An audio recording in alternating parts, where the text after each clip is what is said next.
Are you somebody looking to get into running, especially when you haven't done it in a while, or just being a straight new beginner? I've got three tips I wanted to share to help make your experience more fun, just have you enjoy it a bit more. And three- if you don't know who I am, my name is Armando Gong. I am a personal trainer, online coach, as well as a physical therapy student. I'm talking about this because the other day I re- I suggested in one of my lives that one of the best ways to get into just being more active, being more healthy, is to find an easy activity that you'd like to do and do more of it. And I know that for a lot of people, that people tend to like go into running as one form of activity.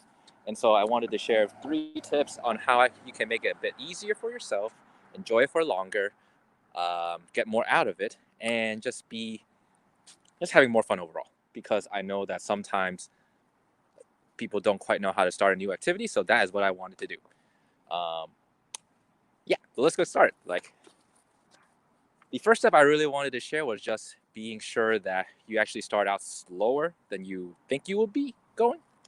Well, let me rephrase that. A lot of times when we start off something, right, we have a lot of gung ho about it. We start off being strong, especially on the day of. You're super excited. You go a lot faster than you go very, very fast. And sometimes you burn yourself out. And I think that rather than taking that approach is much more beneficial for you to go a bit slower so that you actually can go longer. Now, if you're somebody like me who sometimes like you get really excited and start getting into it, but then you get like super winded after like the first minute or two, put a comment below, like just being gassed out immediately after like the first couple of minutes. Like I know it, everyone does it, like it's not just me. And so I think my first tip is that, especially on your very first run, go at a pace that you know that you can go for a long time. And for me, how I would recommend people kind of judge that pace is whether they can hold a conversation while doing whatever activity it is that they're doing.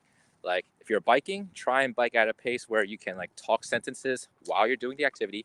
Same thing with running. Like it doesn't mean that you have to actually do full sentences, but you need to know that you are able to do full sentences. So that would be my first tip: is that go slower than you expect, especially in the beginning. Don't worry about your speed. Just go at a pace that you can comfortably do for a long period of time. Something where you can reasonably speak sentences while doing it.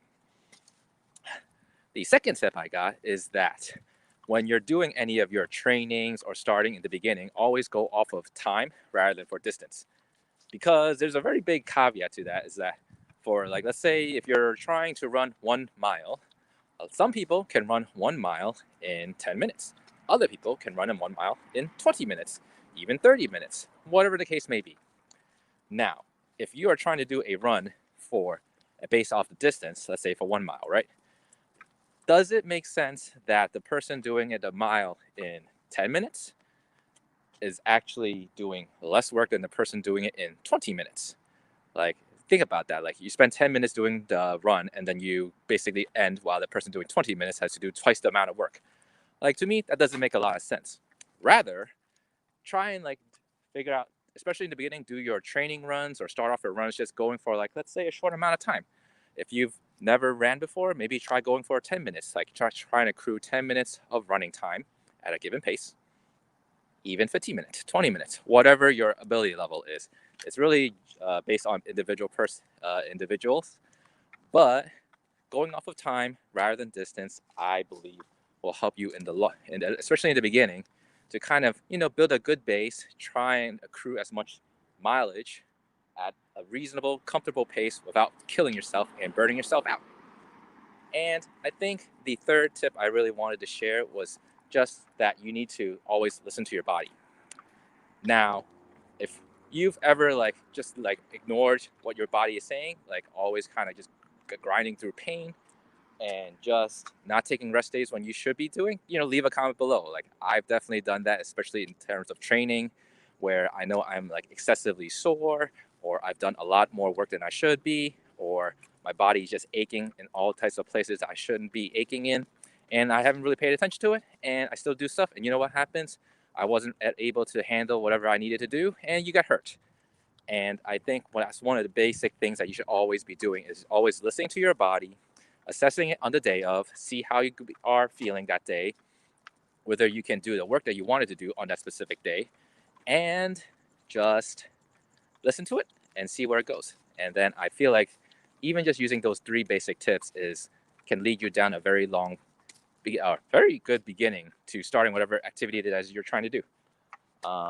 So TLDR, what do you call it? First tip is to always start off slower than you expect to. Second tip is to go off of time rather than distance in your training runs. And third tip is to listen to your body during all your runs. And that's what I wanted to leave you guys for today, and have a great night.